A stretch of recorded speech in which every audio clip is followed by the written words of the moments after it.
Hello, my dear friends, my lovely audiences, ladies and gentlemen, my dear fellow Americans. America is having a very hard time. We have headaches from all directions, and we hear news that brings headaches almost on every single day basis. Last Saturday, Sunday, President Donald Trump has made a big bubble that he kind of made a deal, trying to make a deal, push a deal for exchange with Daca.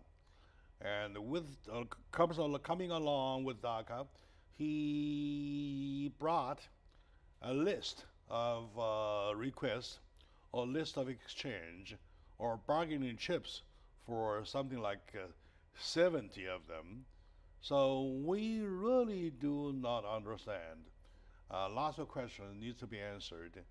We thought for a while that was subdued, but right now it's coming back, it's being a big time. So today with me talking about this issue, Daca versus war, is my good friend, wonderful attorney, super attorney in my mind, Chang Byung-park.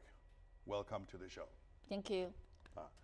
Madam Chang Byung-park has lots of hats, more than she can wear. She's the vice chair of the ABA SIL Immigration and Naturalization Center, and she was the past California State Bar International Law Section for advisor, right? Very good. So anyway, so welcome to the show. Thank you. Daca, for quite some time, we thought that was over. And the other day at an event with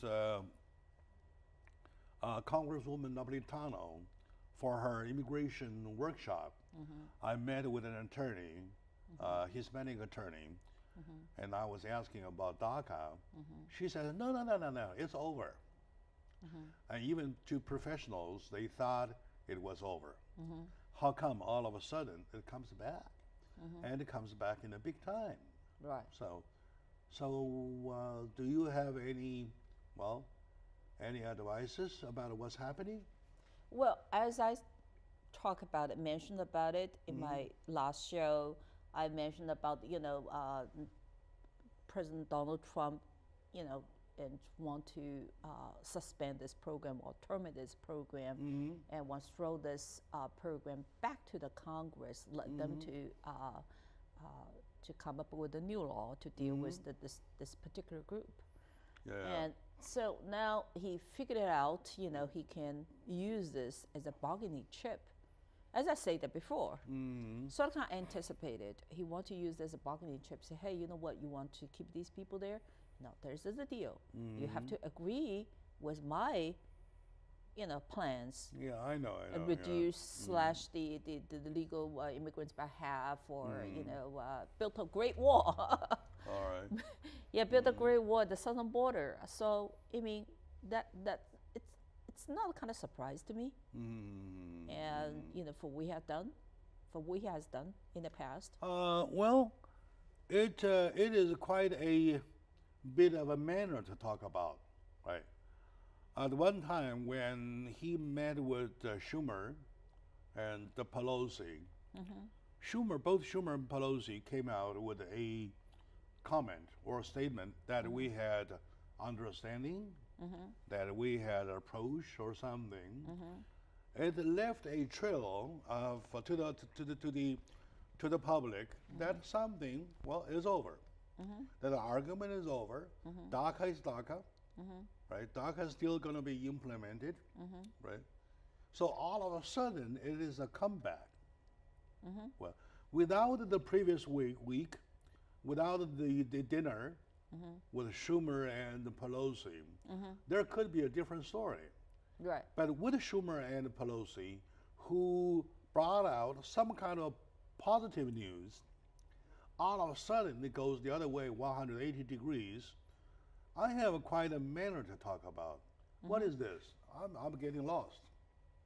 Don't get lost, because that's the deal. And Trump wanted Trump want to build a Great Wall over there. Trump want to have some laws in the place to deal with these, unaccompanied minors from Central America. And so, and also deport more illegal immigrants here, and cut the legal immigrants a little bit. I mean, the goal is half by half, but as much as he can. So the general trend is anti-immigration, anti-immigrant. I know that we know, the news has it, that he had asked something about 70 points in the checklist, right? So what mostly, in general, he was asking for exchange? Well, he is going to say, okay, I will do something on the Daca, right? That will probably vote in favor. But as I mentioned about the list, I mean, I cannot exhaust the whole list, but this is what I mentioned about it. The Great Wall, right? And the unaccompanied minor, and reduce the legal immigrants, cut the quota. I can't hear you. Cut the quota. Cut the quota for the legal immigrants. The quota. You mean the quota? Yeah. Yeah. Cut the quota for the legal immigrants, and then stop this illegal unaccompanied minors from Central America. Build a Great Wall. Deport these people with the crimes, and deport as many as illegal immigrants. So all kind of stuff they have to do. All right. First, let's talk about the wall. All right. Do you recall, or do you not recall, at the time when he first put up the idea of the wall, though, it was strongly insisted that we don't have to worry about the wall. Mexico will pay for it. The wall will not cost the U.S. government a dime. Right. Mexican government will pay for it. Right, right. So, and now it ends up to a fact that not only President of the United States has to beg the Congress for money, but also he has to, take the Congress a ransom, asking for their money, demanding for their money. So, what's going on? Where's the wall money? Where's the wall expectation? I do not think that Mexico will come up with some money for the Great Wall, and it can be super expensive. So sooner or later, if the wall is determined to be built in the future, and I believe the money comes from taxpayers. From taxpayers. I know everything, every penny comes out of taxpayers' pocket, right? But the thing is that he's been a businessman all his life. Now he is the #1 politician on the global earth, right? When you talk about IQ to IQ, I believe he's got a higher IQ than I am, at least, right? If not double. Right now, what's your guess? At the time when he was saying that Mexico will pay for it, did he really mean, or did he really believe that Mexico will pay for it? He believed Mexico will pay for He it. did. He did. He did. In other words, high as his IQ, experience as he all his life as a businessman, he made a wrong guess, wrong estimation that Mexican government will not pay for the wall. Right. Right? Right. One or the other is wrong. He is wrong. Either he was lying, that he knew exactly the Mexican government will not pay for the wall, Right. and he says it only to make a point, right? Right. Right. Okay. Right. This is either, or he truly believes that Mexico will pay for it. So in between lying and the wrong judgment, that you would rather stay on the wrong judgment side rather than lying. Am I right? He was not lying. Well, maybe he has so much confidence that he believed that he can put the pressure on the Mexico and get the Mexico government to do something, contribute, at least contribute some money towards the building of the border. The Mexicans don't care. Right. You do your wall, you do whatever you want to do. Go ahead. That's Right. your land. Right. Your land. You want to do. Like say, you know what? These neighbors, right? Those neighbors. Right. If a neighbor A wants to build out the wall in between house A and house B, house B will say, "Hey, go ahead, do it. Right. I benefit from it anyway." Right.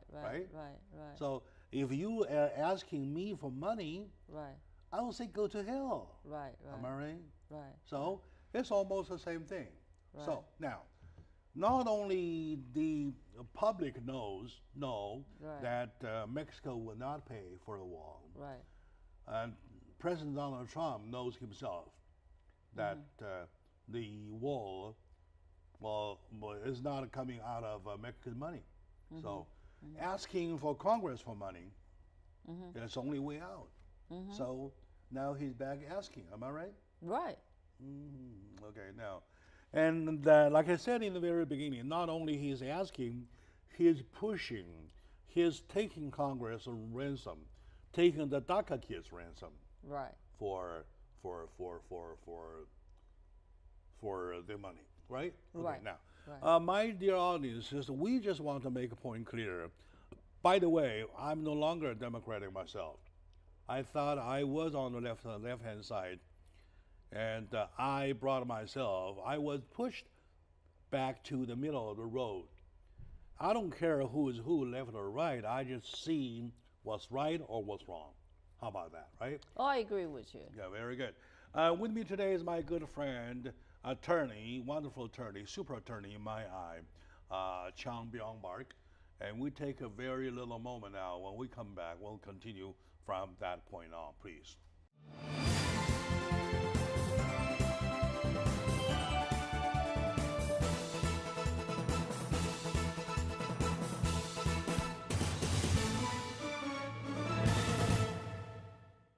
Hello, my lovely friends, my dear audiences. Welcome back to the show, Jack Chow on East West with G&E TV.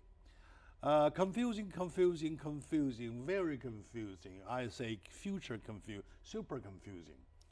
Because we thought that Daca was over, Daca was okay, Daca survived. Well, as a matter of fact, not. Because the past Sunday, President Donald Trump made another approach for exchange list for Daca survival.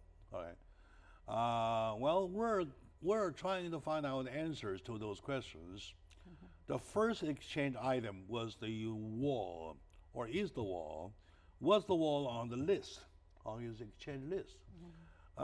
In discussing about that, we have my good friend, attorney at law, Chang Byung-Park. So, do you think, in the long run, will the Congress give him the money? Well, it all depends on how the Democratic Party interact with the Republican Party, whether they can agree with each other or not. If they cannot agree with each other, and nothing will be built over there. But even the Republican Party, among the Republican Party, they are still working, fighting for a majority themselves. Right.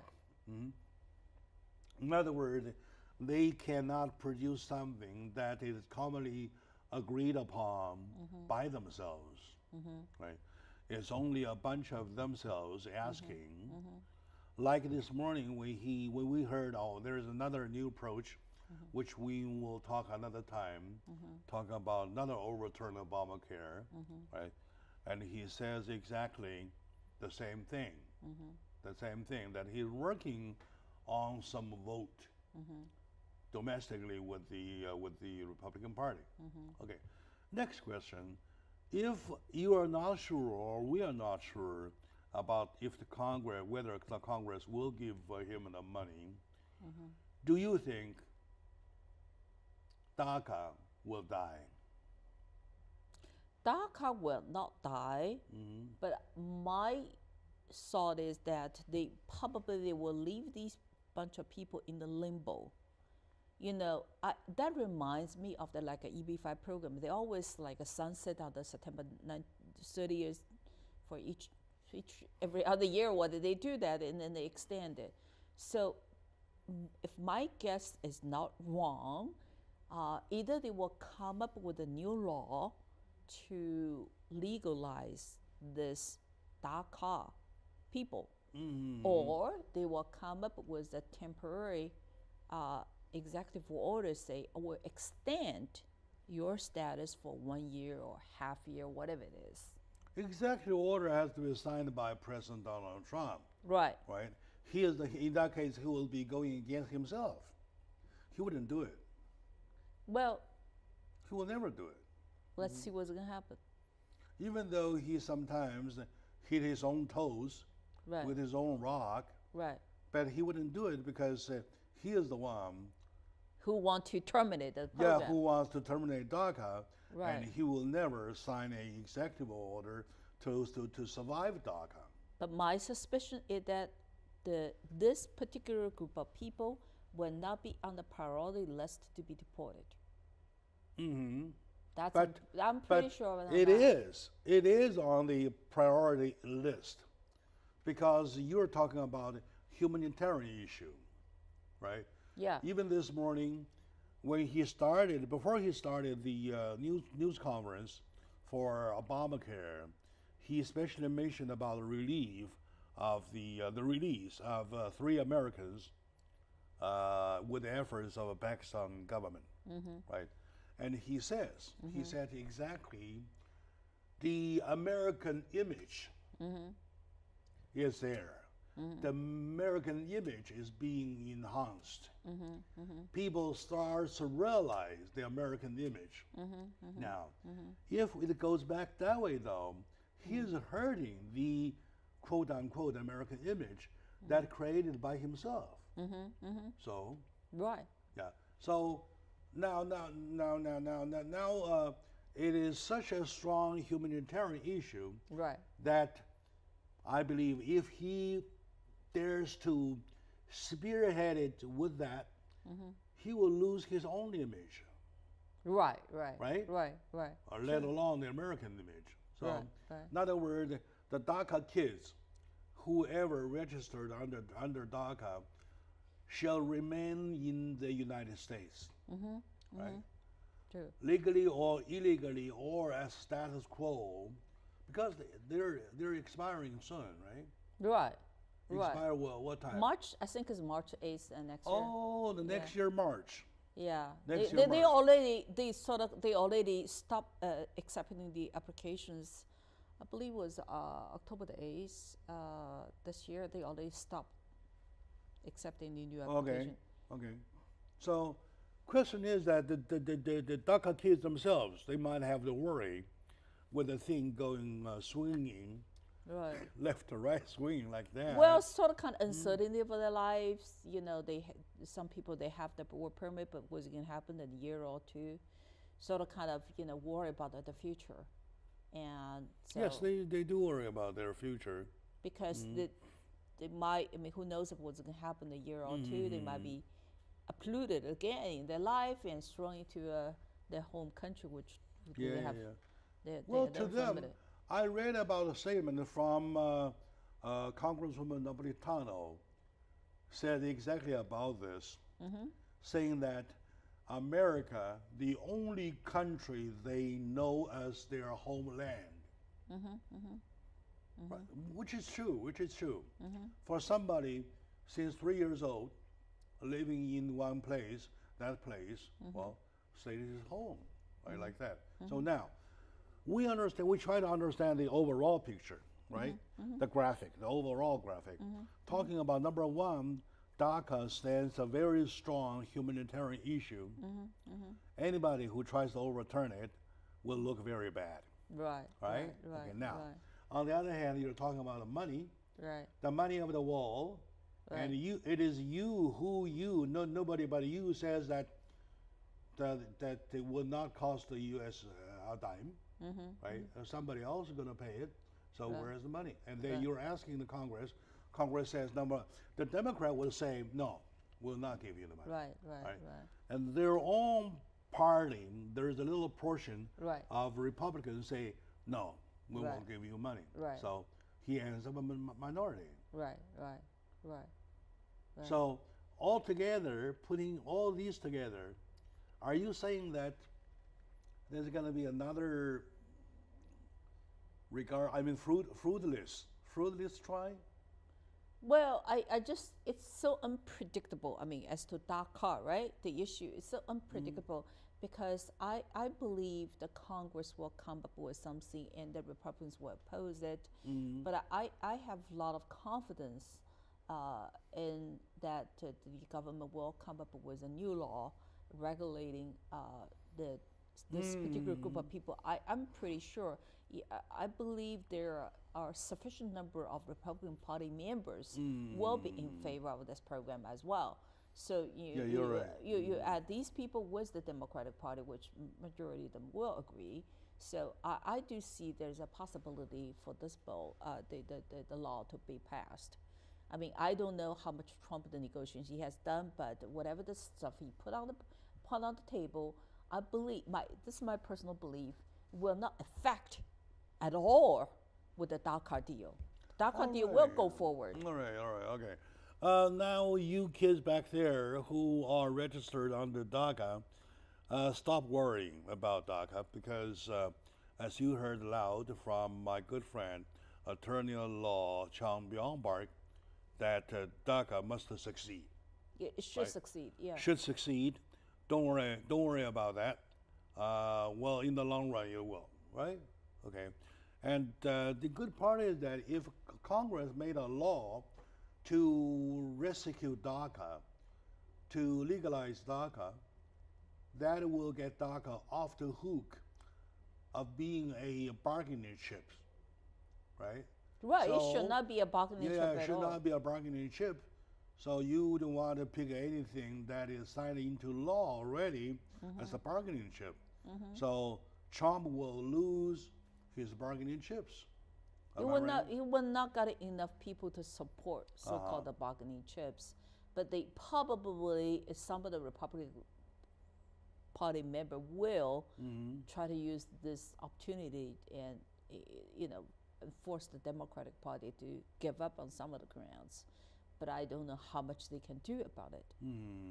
You know, how much you can change. I mean, I believe they can change, but if you're saying we can cut the legal immigrants by half, or we have to be a great war right now, this year, or the early next year, or whatever it is, I just don't know how it's going to work because March the 8th is going to come very soon. Okay. So All right. I believe something will come out Okay. right before that. All right, deadline. that's a good hope.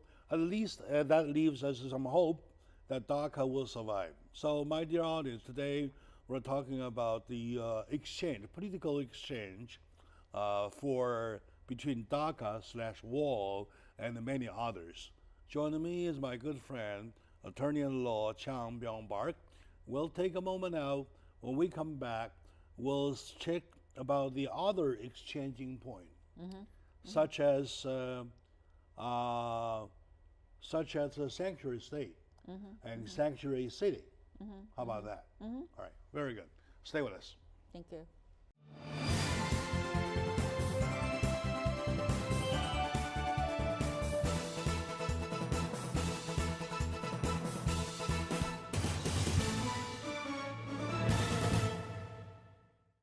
Hello, dear friends, my lovely audiences, ladies and gentlemen, welcome back to the show.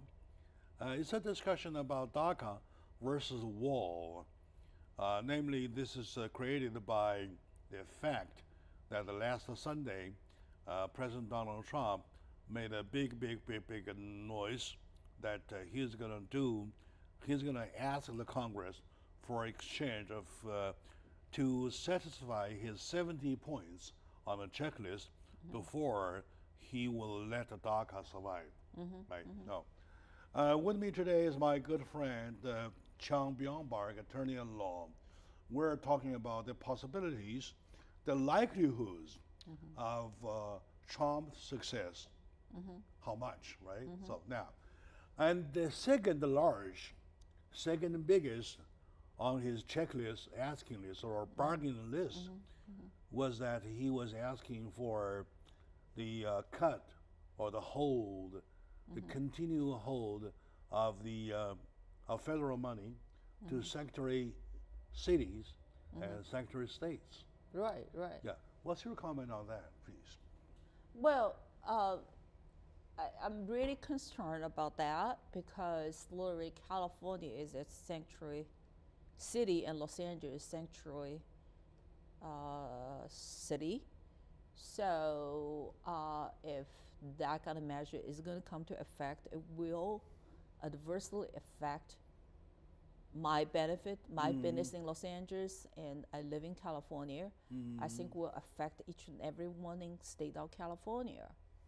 And it is a terrible decision. It seems to me that the California state, the legislators and the local, the city councilmen from especially the immigrant cities. I mean, Bellflower, Los Angeles, all those kind of area, and they're very adamant, and they don't want to be cooperative with the federal agent. The federal agencies.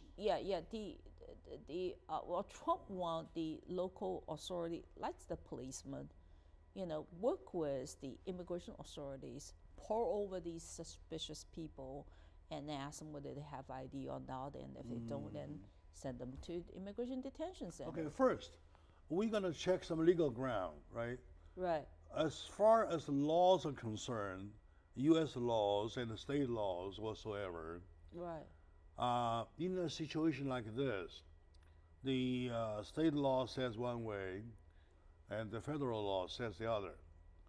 During the conflict, is there any violation of laws for California to remain a sanctuary state and for Los Angeles to remain a sanctuary city?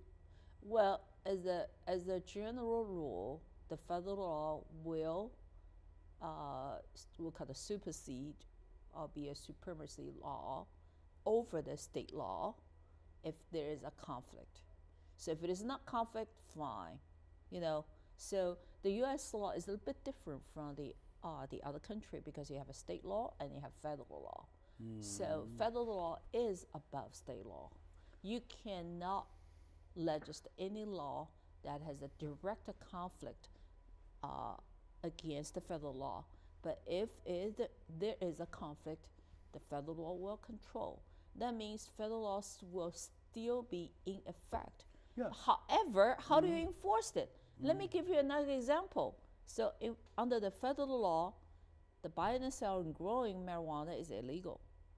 But here, California state just passed a law saying, yeah, for the medical purposes, it's still legal. I went to the seminar and asked the lawyer, say, how do you handle that?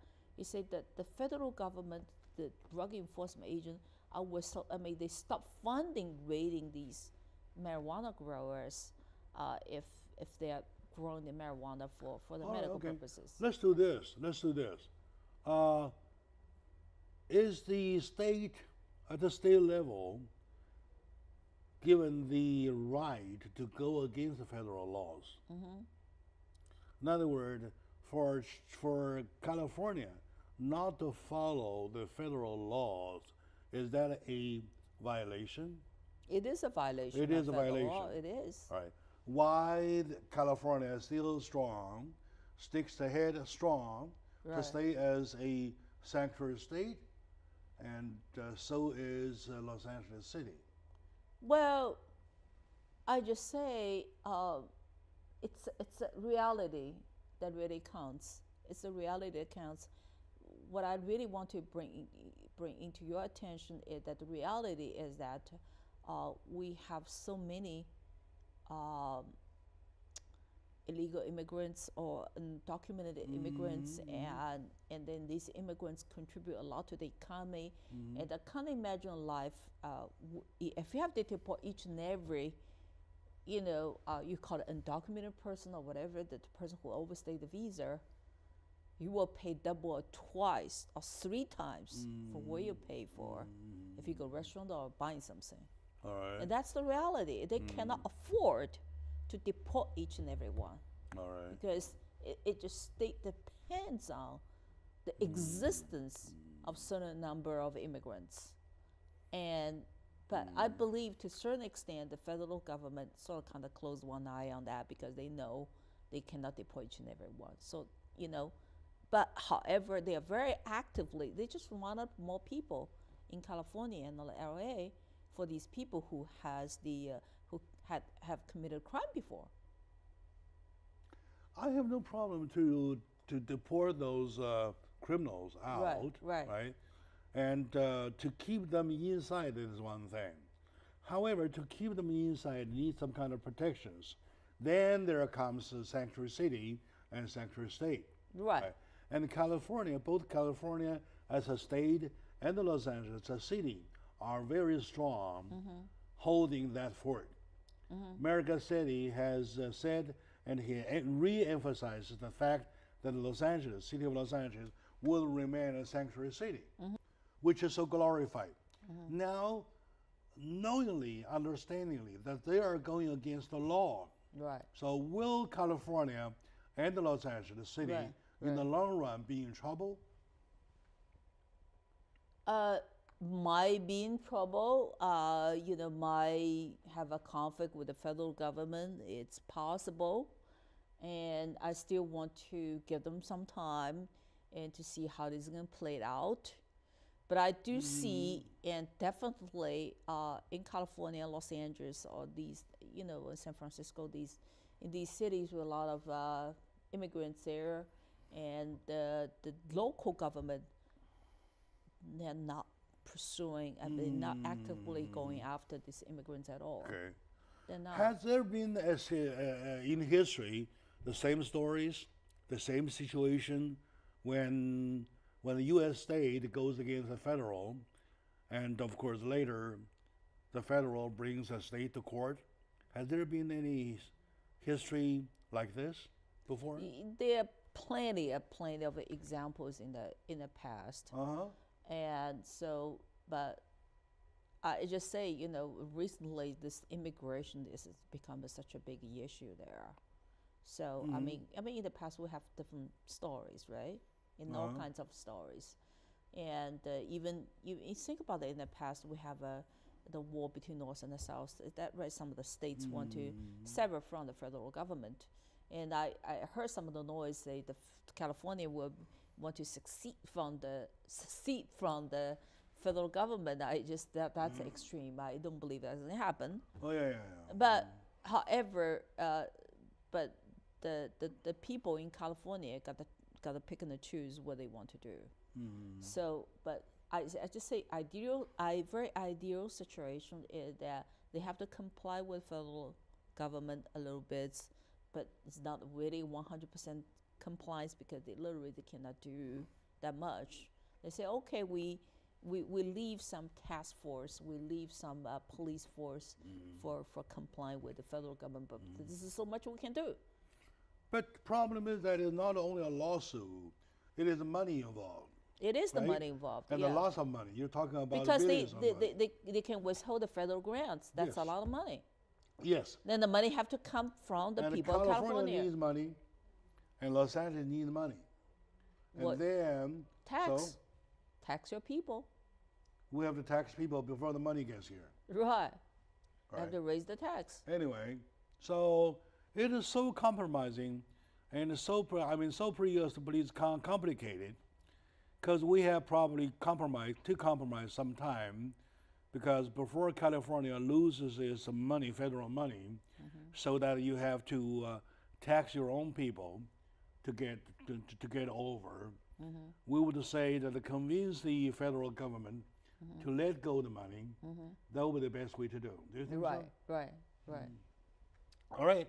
With my friend Chang Byung-Park, we're touching base with my audiences about the Daca versus the wall discussion. Well, the wall we discussed, and also we discussed about the sanctuary cities, and also listed on the list of bargaining chips there is a big portion about the green card, numbers of green card application cut down or whatever, and also talking about chain immigration. Am I right? Okay. Let's take a very short moment out. When we come back, we want to put them together to see where we're standing.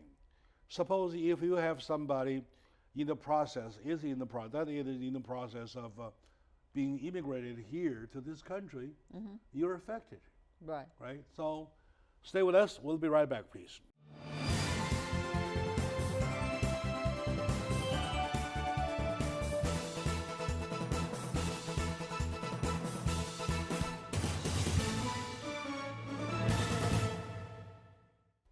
Hello, friends, my dear audiences. Welcome back to the discussion.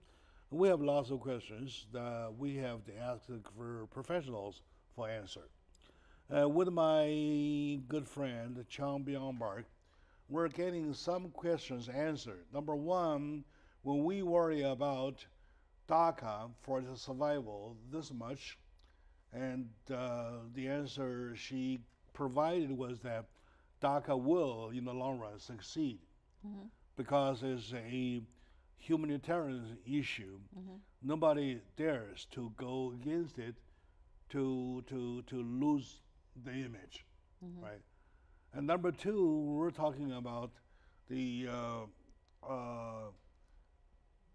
federal grant money being withheld by the government, by the federal government, not to give to Los Angeles City and California as a state.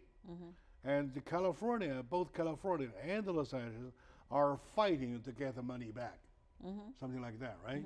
Well, we're saying that the money, it takes some while, some moment to see the money, but we got to continue fighting.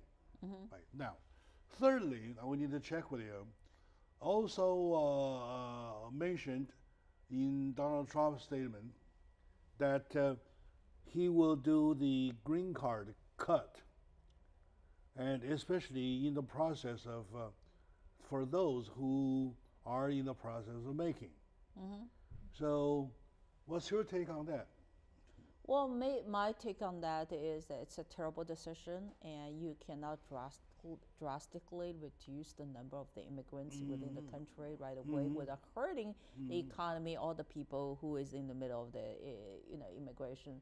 Understand of the chain reaction that you just mentioned about, right? You bring these people, and then if you have chain immigration, chain of immigration, I just say.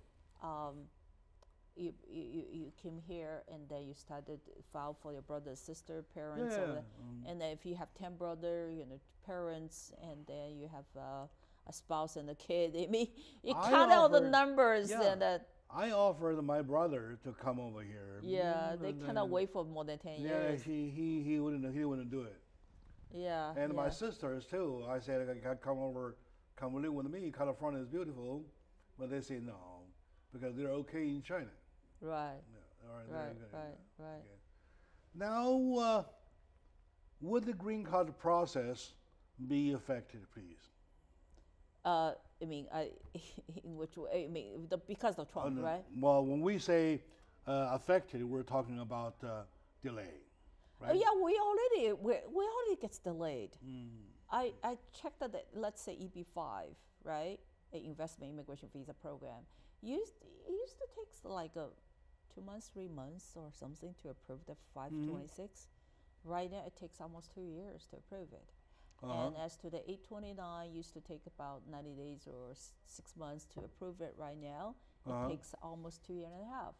So it already delayed. And then also for all the visa, I told you at the when you apply for visa, they tend to deny more visas. When you come to the United States, they tend to send more people away.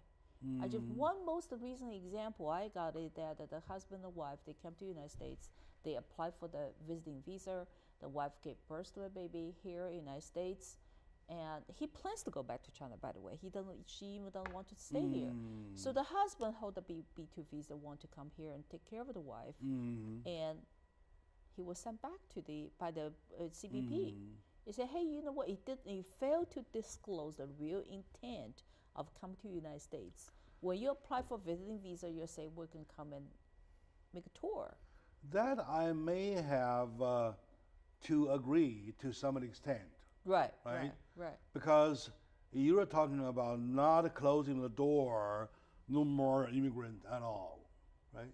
You want to still leave it partially open because this is an immigration country. Right. However, on a planned basis, right? Right.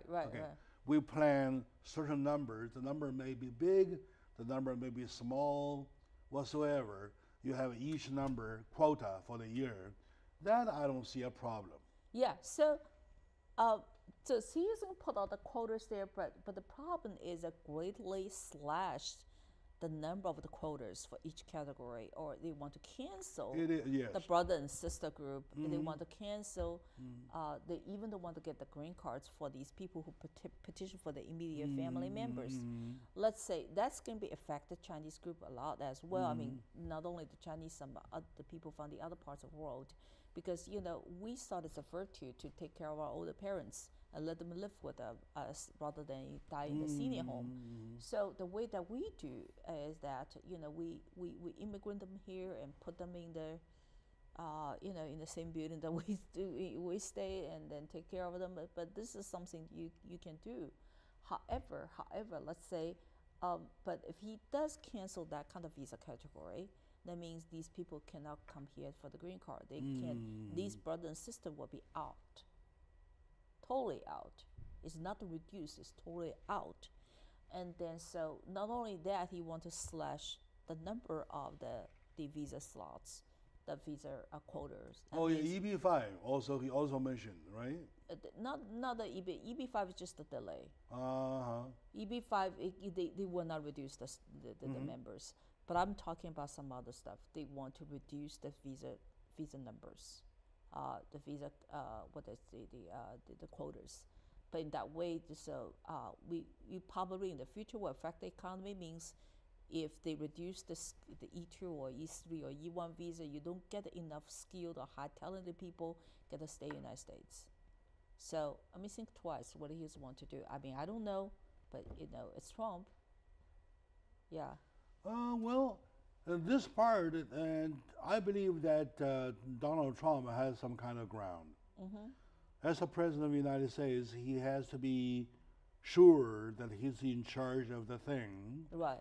And he has to make sure that we have planned numbers, plans to go, rather than having do it in a random way, whoever. I come over here, I brought in 5 brothers, 7 sisters, or something like that, right? That'll make some sense.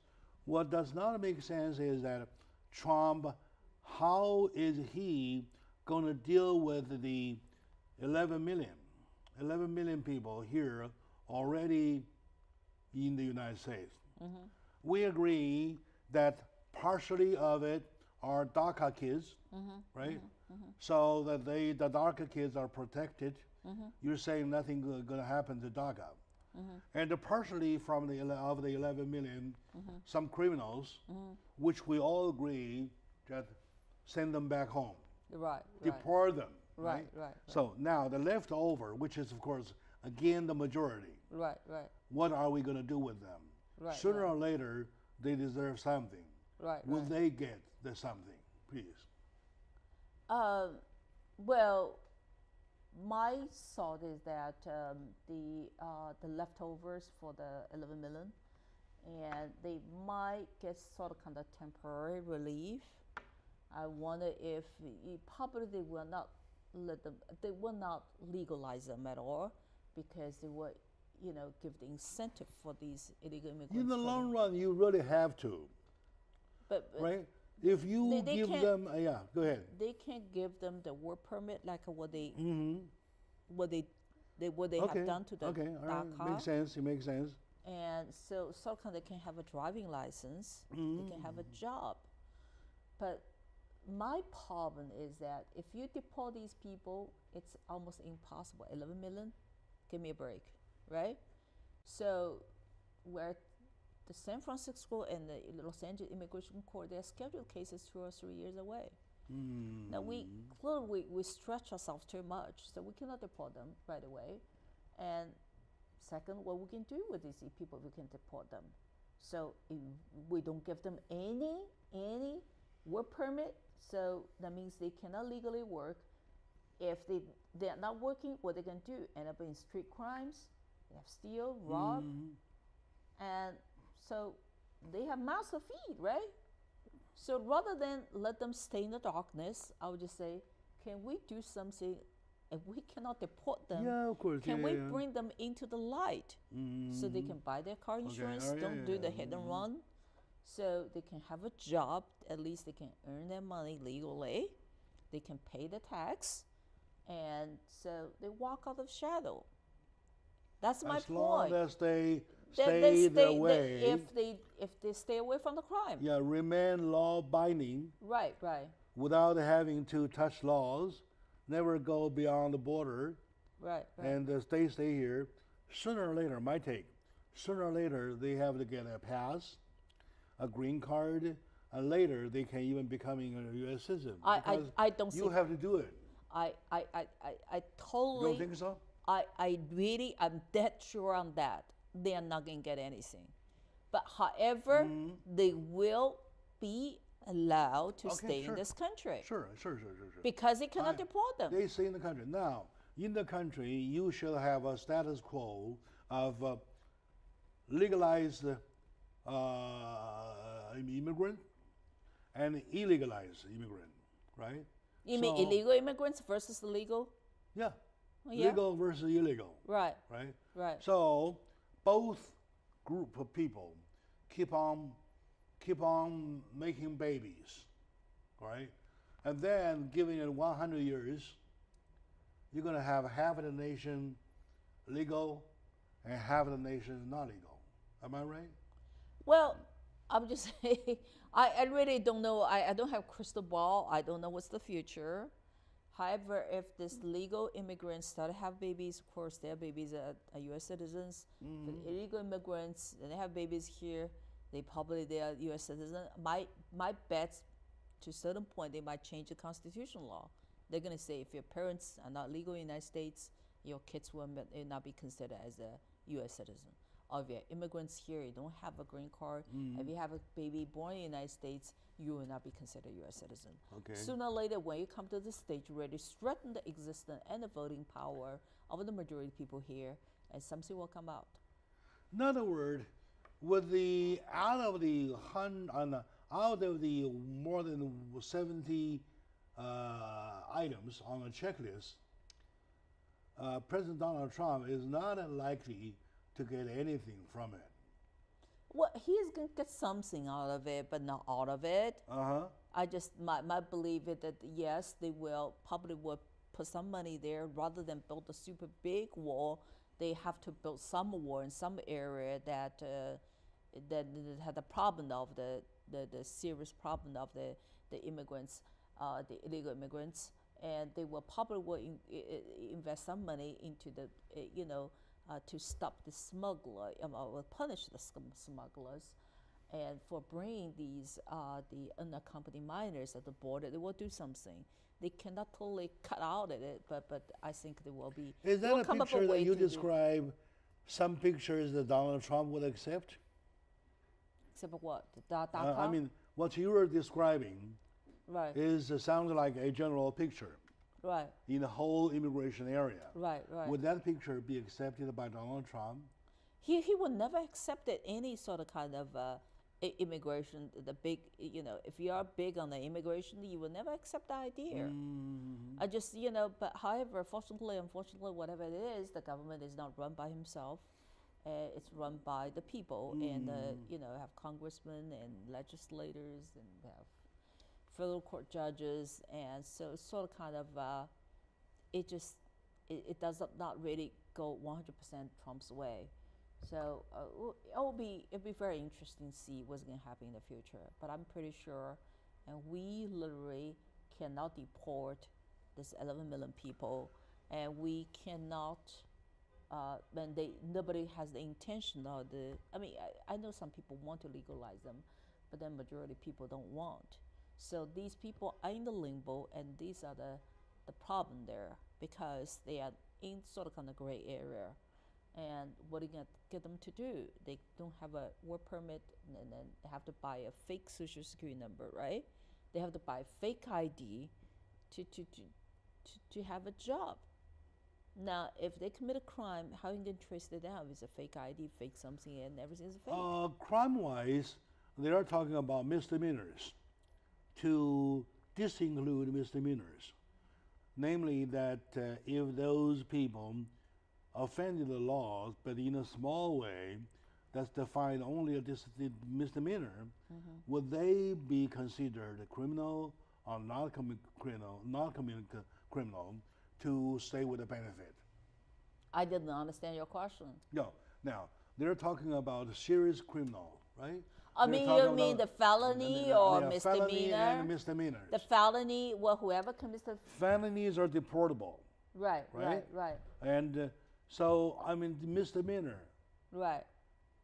Well, do they still stay in this country, or they also get kicked out? But misdemeanor, and they have a law. The punishable crime cannot be, it's a possible punishable crime, cannot be more than 1 year. So that's the dividing line there. So if the maximum, it doesn't matter how long you stay in jail. You might end up not staying in the jail for months or so. But if this crime carries the punishment, the maximum punishment is about 1 year or so, and then you're out. And also we have we call the moral turpitude. If somebody ate in bed prostitution, it's sort of kind of moral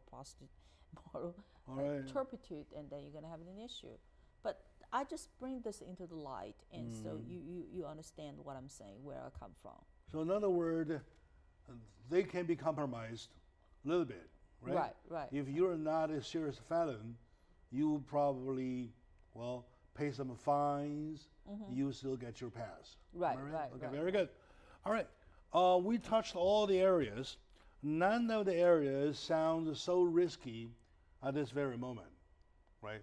As a matter of fact, even though it is said strongly, it is avowed very seriously and this severely, nothing going to happen so far in the short time, at least we can see now. Right. Okay. With me today is my good friend, attorney at law Chang Byung-park. We did a lot of analysis. As a conclusion, we found out, number one, Daca will survive, right? Number two, this 11 million will find a little path, right? And in the middle, no money will be given to the state who declared sanctuary state and the city, but they will keep on fighting. Am I right? Right. Okay. Those are the conclusions. Thank you very much for the conclusion. You're welcome. And to my audiences, thank you very much for watching. We'll see you next time. I believe within a few days, maybe 2 days, President Donald Trump will pop up another thing, another issue. Stay with us.